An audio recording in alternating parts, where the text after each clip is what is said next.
You can have the best strategy, the best consultants, and the best, most polished Gantt chart on earth. But if your culture doesn't support the change that you're going through right now, you're gonna fall flat on your face. So by the end of this video, you're gonna be able to convey to anyone why culture isn't just the backdrop of a transformation, but rather it's the engine. And you're gonna know how culture makes or breaks the change process, and what you can do about it. Let's dive in.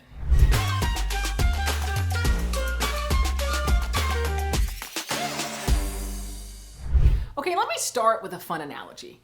I see culture as the soil and change as the seed. And when you're trying to plant this seed in a culture that is misaligned, that is toxic, it's like trying to put that seed in concrete. And to be clear, your culture is how people behave when nobody is watching.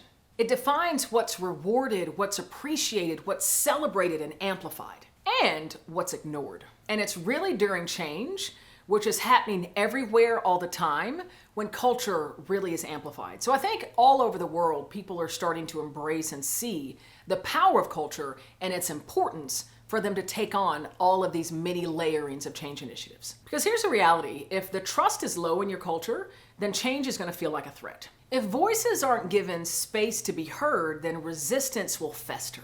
And if it's just perfection that's prized and celebrated, then nobody's going to experiment. So let's talk about 3 culture cues that can predict change success. The first clue is the strength of the psychological safety across the organization.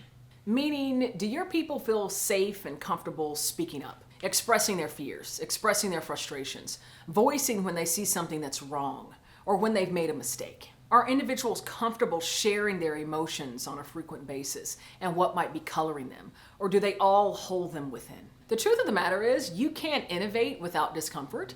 And I think true, lasting breakthrough growth can't happen without some level of challenge and discomfort. And of course, it's difficult emotions that color that paint that, and that ultimately can serve as fuel to move you into the growth.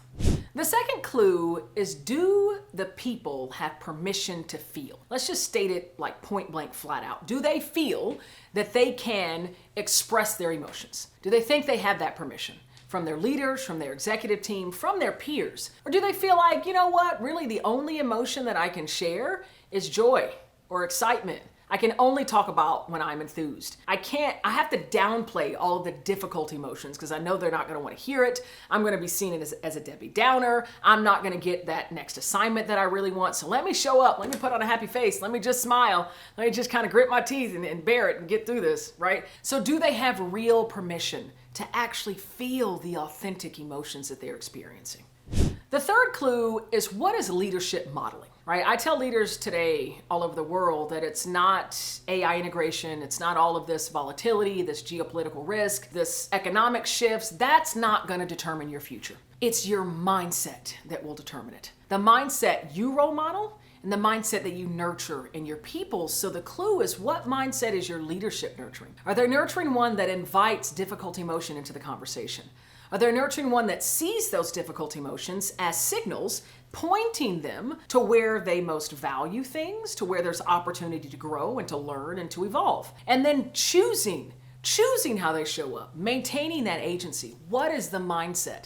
What is the lens through which they view change? What are they modeling? That is a massive clue to how successful you might be going through change. Are your leaders also modeling vulnerability? Are they having these moments of courage when they're sharing their more difficult emotion? Have they let go of this myth that since they've gone high up in the organization, they can't show when they feel difficult emotion? Trust me, they do, right? They are still human. So the question is, are they modeling that? Are they sharing that vulnerability, allowing others, granting that permission for them to feel as well?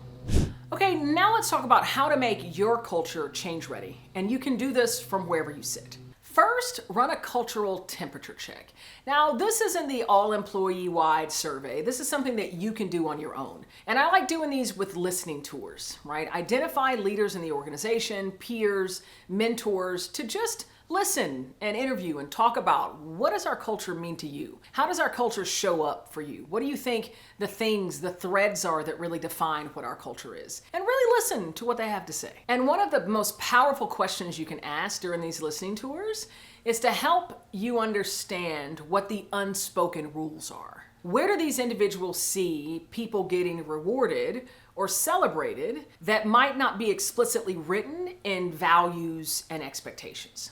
The other thing that you can do is strive to see where there are emotional bottlenecks, right? Where do people usually get stuck? Where do people get really frustrated, really angry? Where does that happen throughout the organization and within the culture? This all is a part of data finding and really understanding where your culture sits today. So with that information, I want you to start building rituals. Building rituals that reinforce connection, that reinforce openness and reflection. Role model this for those in your organization. Maybe you want to do this once or twice a week. Make it a point to sit down with someone simply to ask the question, how are you feeling? And then listening.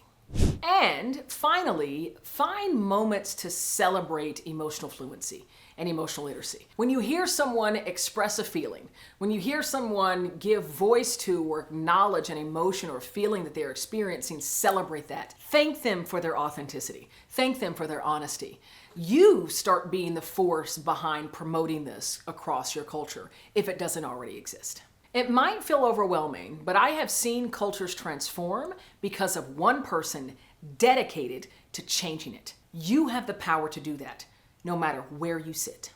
And now something free and fun and cool. So we just created something called a change growth type assessment. It's a short quiz that helps you identify what type of leader of change you are, how you show up in your team and in your organization today. So click the link below, you'll take the quiz, it'll take you to what your change growth type is with some guidance, some tips, and some tools. So that's free, completely free, just click the link below. And until we meet again, until you click on another one of thumbnails with my face on it, I want you to keep learning, keep growing, stay vulnerable, keep feeling, and inviting others to do the same.